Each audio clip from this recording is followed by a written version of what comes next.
14.7.6 프린트 서비스.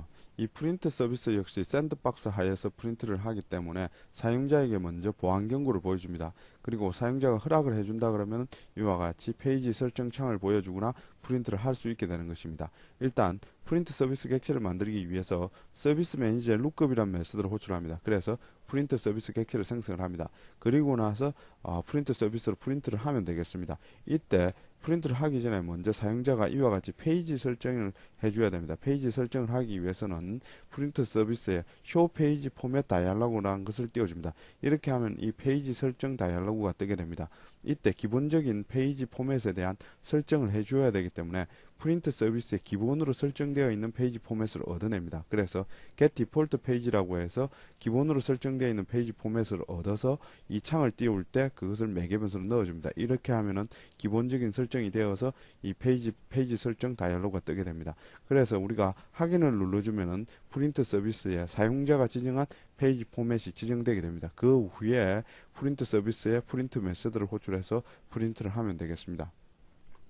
프린트 서비스에 프린트를 호출할 때 this라는 매개 변수를 넣어주고 있습니다. 이 this는 바로 프린트블 객체입니다. 여기서는 현재 프린트블을 현재 클래스에서 구현하고 있기 때문에 this라고 넣어주고 있습니다. 그리고 이 프린트블에는 하나의 프린트라는 하나의 메서드가 있습니다. 이 메서드를 구현해주면 되겠습니다. 즉 프린트 서비스에 프린트라는 메서드를 호출하게 되면은 프린트블에 바로 이 프린트라는 메서드를 호출해서 프린트가 되게 하는 것입니다. 이 프린트 메서드 내에는 매개 변수로 그래픽스 G와 페이지 포맷이라는 것이 넘어옵니다. 이 페이지 포맷은 여러분들이 조금 전에 세팅한 이 페이지 창에서 페이지 설정 창에서 세팅한 정보가 넘어옵니다. 그리고 그래픽스 G라는 것이 매개 변수로 넘어오는데요. 이 G를 이용해서 그림을 그리게 되면 바로 프린트 되어서 출력이 되어서 나오는 것입니다. 그래서 우선 이 그래픽스 G를 그래픽스 2D로 형변환을 하고 있습니다. 그래픽스보다 그래픽스 2D가 훨씬 더 많은 기능이 있기 때문에 일단 이 그래픽스를 그래픽스 2D로 형변을 하고 있습니다. 그리고 이 그래픽스 2D를 이용해서 트랜스레이트를 하고 있습니다. 현재는 페이지 포맷의 get imageable x와 get imageable y를 이용해서 트랜스레이트 메서드를 호출하는데 이것은요 바로 원래 여기서 원점이 이 부분입니다. 원점을 이미지블 즉 그릴 수 있는 x좌표와 y좌표를 원점으로 하겠다는 것입니다. 즉 이 지점을 원점으로 하겠다는 것입니다. 이 지점을 원점으로 바꾸고 난 뒤에 이미지를 하나 로딩해서 이 이미지를 바로 그려주고 있습니다. 그러면은 이 지점을 원점으로 해서 10by 100지점 정도의 그림을 그리게 되는 것입니다. 14.7.7 퍼시스턴스 서비스. 이 서비스 같은 경우에는 자바 웹스타트에서 쿠키와 같은 것들을 관리할 수 있게 해주는 서비스가 되겠습니다. 여기서는 쿠키란 용어 대신에 엔트리라는 용어를 사용합니다. 일단 서비스 매니저의 룩업이라는 메서드를 이용해서 이 퍼시스턴스 서비스 객체를 이와 같이 생성을 합니다. 그리고 쿠키를 얻어내기 위해서 여기서는 엔트리죠. 엔트리를 얻어내기 위해서 getNames라는 메서드를 호출하고 있습니다. 이때 URL 명을 주는데요. 이 URL 명으로 시작하는 모든 엔트리들을 달라 그런 의미가 됩니다. 그래서 엔트리 목록을 문자열 베일 형식으로 얻을 수가 있습니다. 그런데 여기서 엔트리에 대한 정의를 내리고 가야 됩니다. 엔트리라는 것은 URL 명이면서 그 URL 명 자체가 하나의 파일명이다. 이렇게 생각하면 아주 쉽게 이해를 할 수가 있습니다. 일단 새로운 엔트리를 하나 만들어 보죠. 그럼 URL 명이 하나 있어야 되겠죠. 그래서 새로운 URL 객체를 하나 생성을 하고요. 그리고 이 URL 객체를 이용해서 엔트리를 생성하면 되겠습니다. 그래서 persistence 서비스의 create라는 메서드를 이용해서 이와 같이 새로운 URL을 주고 그 크기를 주고 엔트리를 하나 만들면 되겠습니다. 이렇게 하면 새로운 엔트리가 하나 만들어진 것입니다. 여기에는 데이터는 기록은 안 했죠. 즉 이것이 파일이라 그러면 파일에 데이터를 기록하지 않은 것입니다. 데이터를 기록하기 위해서는 파일 컨텐츠라는 것을 얻어내야 됩니다. 그래서 get이라는 메서드를 이용해서 조금 전에 엔트리의 파일 컨텐츠를 얻어내게 됩니다. 그리고 나서 이 파일 컨텐츠로부터 get output stream을 해서 output stream을 얻어내 가지고 데이터를 기록하면 되겠습니다. 그리고 다시 데이터를 읽어내기 위해서는 다시 파일 컨텐츠를 얻어냅니다. 그리고 input stream은 get input stream을 얻어내서 그 인풋 스트림을 이용해서 데이터를 읽어드리면 되겠습니다. 14.8 사인드 애플리케이션 14.8.1 자바 보안 모델. 우리가 자바 웹스타트를 실행하게 되면 이 자바 웹스타트는 서버로부터 클라이언트로 다운로드 되어서 실행되는 리모트 코드입니다. 그래서 코드는 크게 로컬 코드와 리모트 코드 두 가지로 나눌 수가 있습니다. 이 로컬 코드 같은 경우는 거의 보안의 제약이 거의 없죠. 하지만 이 리모트 코드 같은 경우에는 보안의 제약사항이 있습니다. 즉 이러한 보안의 제약사항을 샌드박스라고 합니다. 일반적으로 우리가 자바 웹스타트를 만들게 되면 비실내 리모트 코드가 됩니다. 즉 이 샌드박스 안에서만 프로그램을 할 수가 있습니다. 이 샌드박스를 벗어나서 로컬 코드와 거의 비슷한 레벨에서 프로그램을 하고자 한다 그러면은 이 비실내 코드를 이와 같이 인정을 해주면 되겠습니다. 그래서 여기서는 비실내 코드를 지금까지 만든 것은 전부 다 비실내 코드입니다. 이 비실내 코드를 여기서는 인정을 해서 실내 코드로 만들어서 실행을 할 수 있게, 이렇게 되면 이 실내 코드 같은 경우에는 우리가 그 내부에서 클라이언트 자원을 마음대로 접근해서 사용할 수가 있습니다. 즉 허가된 자원에 접근해서 사용을 할 수가 있습니다. 보통 비실내 코드 같은 경우에는 파일에 접근을 할 수가 없습니다. 왜냐하면 클라이언트의 하드디스크에 접근을 하는 것은 샌드박스 위배 사항입니다. 그렇기 때문에 이것에 인정을 해주고 사용을 할 수 있게 허가를 해주면은 이 실내 코드에서는 그것을 사용을 할 수 있게 되는 것입니다. 14.8.2 샌드박스의 보안. 일반적인 애플릿이나 JWS 같은 경우에는 서버로부터 다운로드돼서 실행이 되기 때문에 보안의 제약사항이 있습니다. 이러한 보안의 제약사항을 샌드박스라고 합니다. 이 샌드박스는 프로그램의 무결성이나 시스템의 보안을 위한 하나의 보안 제한 구역이라고 말할 수 있습니다. 그 제약사항을 보도록 하겠습니다. 일단 IO, 즉 파일에 접근을 할 수가 없습니다. 로컬의 파일에 접근을 할 수가 없습니다. 그리고 자신이 다운로드된 서버와만 통신을 할 수가 있습니다. 그리고 프로세스의 경우에는 다른 프로세스를 실행시킬 수 없습니다. 스레드도 자신이 소유하지 않은 스레드를 상태를 바꿀 수가 없습니다. 그리고 시스템 프로퍼티를 읽을 수가 없습니다. 그리고 실내 정책을 결정하는 시큐리티 매니저도 재설정할 수가 없습니다. 그리고 네이티브 메서드를 정의할 수가 없습니다.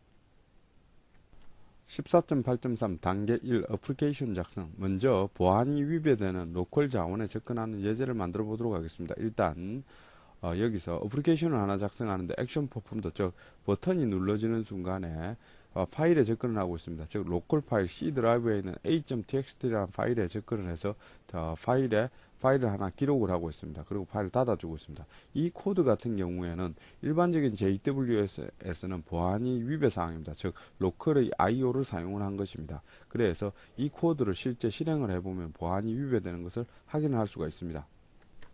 14.8.4 단계 2 JNLP 작성. 앞에서 만든 프로그램을 실행하기 위해서는 이 JNLP 파일을 만들어야 되겠죠. 그래서 여기에서는 signed JWS JNLP 파일을 생성을 하고 있습니다. 그래서 여기에 jar 파일을 명시하고 그리고 메인 클래스를 이와 같이 명시를 해서 실행을 하면 이와 같이 창이 하나 뜨게 됩니다. 여기서 우리가 버튼을 누르게 되면은 이와 같이 보안 경고 창을 만납니다. 앞에서 우리가 여기서 로컬 자원에 접근을 했기 때문에 이 로컬 자원에 접근했다는 파일 퍼미션 에러가 나게 되어 있습니다. 우리가 이러한 에러를 제거하기 위해서는 두 가지 작업을 해줘야 됩니다. 첫 번째 작업은 이와 같이 시큐리티 설정을 해줘야 됩니다. 여기서는 시큐리티를 all permission으로 주고 있습니다. 그리고 두 번째 작업으로서는 인정서를 이용해서 우리가 만든 코드에 사인, 즉 인정을 해주는 트러스티드 코드로 만들어주는 작업을 해줘야 됩니다. 14.8.5 단계 3 사인드 애플리케이션 만들기. 우리가 만든 코드는 비실내 코드입니다. 이것을 실내 코드로 만들어주기 위해서는 인정서를 이용해서 사인드 코드로 만들어주면 되겠습니다. 그래서 이 사인드 코드로 만들어주기 위해서는 우리가 먼저 인정서가 필요합니다. 보통의 경우 공용 인정서는 인정기관으로부터 우리가 실제 돈을 주고 구입을 해야 됩니다. 하지만 여기서는 사설 인정서를 만들어서 사용해 보도록 하겠습니다. 먼저 앞에서 만든 애플리케이션을 jar 파일로 묶어주면 되겠습니다. 여기서는 signed jws.jar 파일로 묶어주고 있습니다. 이 묶인 이 jar 파일에 우리가 서명을 해서 signed 코드로 만들겠다는 것입니다. 이 signed 코드로 만들기 위해서는 먼저 인정서를 만들어야 되는데요. 인정서를 담고 있는 키스토어라는 것을 만들어야 됩니다. 그래서 먼저 키스토어라는 것을 만들고 이 키스토어 내에서는 키가 있습니다. 그 키를 우리는 생성을 할 겁니다. 그래서 제일 먼저 키스토어를 만들고 그 내부에 키를 생성하게 되는데 키스토어의 이름은 바보 키스토어로 하겠습니다. 그리고 그 내부에 키를 생성하는데 키의 이름은 바보 키로 하겠습니다. 그래서 keytool.exe를 이용해서 바보 키스토어를 생성을 하고 그 내부에 바보 키를 생성을 하도록 하겠습니다. 그래서 이와 같은 명령을 콘솔 창에서 이렇게 엔터를 치면은 이와 같이 질의응답문이 나옵니다. 그래서 우리가 여기서 제일 먼저 키스토, 즉 파일에 대한 암호를 먼저 입력을 합니다. 그리고 기타 정보를 입력을 합니다. 그리고 제일 마지막으로 키에 대한 비밀번호를 입력해 주면은 인증서가 하나 만들어지게 됩니다.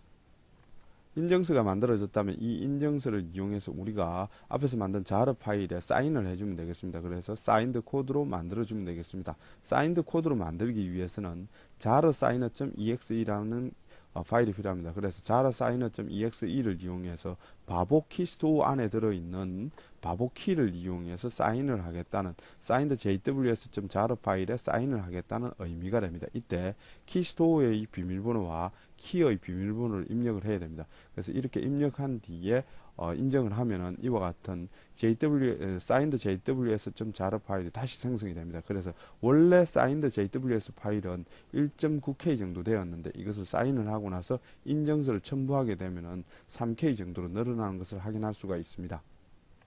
14.8.6 단계사 JNLP 파일 생성하기. 우리가 앞에서 Security 옵션과 Signed 코드로 만들었다면은 이제 우리가 프로그램을 실행할 수가 있습니다. 그래서 프로그램을 실행하면 이와 같은 보안 경고 창이 나옵니다. 여기에 디지털 서명에 관련된 사항이 나오고 그리고 이 프로그램을 실행하는데 허가를 해주면은 이와 같이 프로그램이 실행이 됩니다. 프로그램이 실행이 돼서 우리가 버튼을 누르게 되면은 하드디스크에 접근해서 파일을 하나 생성을 하게 됩니다. 그런데 여기서 우리가 만든 인증서를 보기 위해서는 이 보안 경고 창에서 이와 같이 자세한 내용을 클릭을 하고 그리고 인증서 세부 정보를 클릭을 하게 되면은 우리가 앞에서 만든 인증서 세부 내역을 확인할 수도 있습니다. 14.8.7 배치 파일. 우리가 앞에서 만든 작업이 아주 많기 때문에 그러한 작업을 하나의 배치 파일로 만들어 두었습니다. 그래서 일단 바보키가 있다면 바보키를 삭제를 하고 그리고 .jar 파일이 있다면 .jar를 삭제를 합니다. 그리고 컴파일을 한 뒤에 signed jws.jar 파일로 묶습니다. 그리고 인증서를 생성을 합니다. 그리고 인정을 한 뒤에 그리고 나서 이 JNLP를 자동으로 실행시키게 됩니다. 그래서 이것을 실행시키게 되면은 컴파일, 인증서 생성, 그리고 사인드 코드, 익스플로어 실행까지 모든 것을 일괄 처리로 처리할 수가 있습니다. 14.9 자바 웹스타트 자동 설치. 14.9.1 브라우저 종류에 따른 JWS 설치 확인하기. 이번에는 브라우저의 종류에 따라서 JWS가 설치되어 있는지 되어 있지 않는지 확인하는 예를 알아보도록 하겠습니다.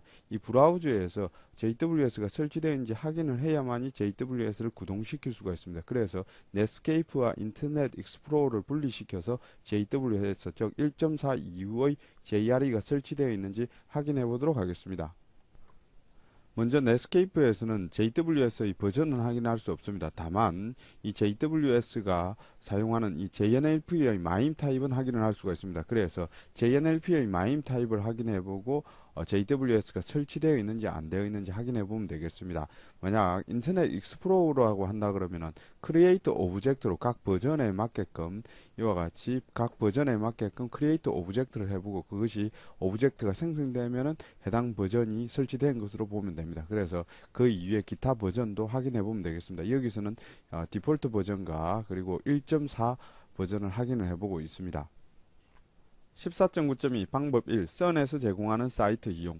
우리는 앞에서 스크립트를 이용해서 JWS가 설치되어 있는지 설치되어 있지 않는지 확인을 했습니다. 그래서 여기서 설치되어 있다면은 JNLP의 링크를 보여주면 되겠습니다. 그리고 설치되어 있지 않다면은 써넷에서 제공하는 JRE를 설치할 수 있는 사이트를 보여주면 되겠습니다. 그래서 여기서는 설치되어 있다면 여기서는 1.5가 설치되어 있다면 또는 써넷에서 제공하는 익스플로어 즉 써넷에서 제공하는 웹브라우저라면은 바로 JNLP 파일의 링크를 바로 보여줘서 JNLP를 실행하도록 만들어주면 되겠습니다.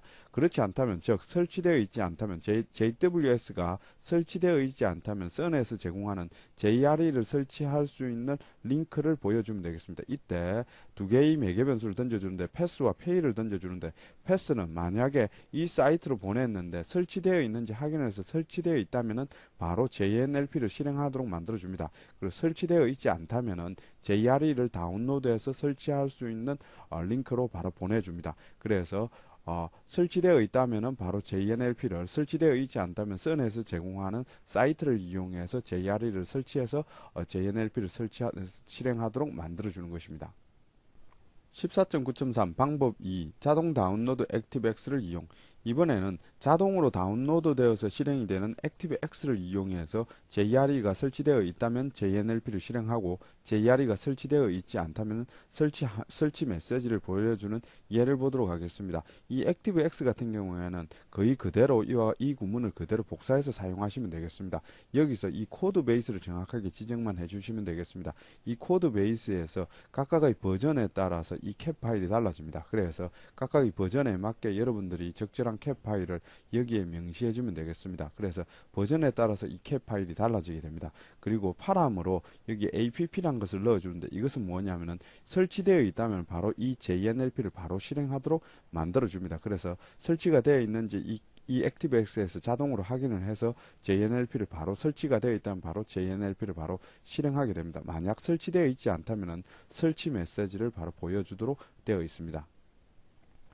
이것으로 14장을 마치도록 하겠습니다.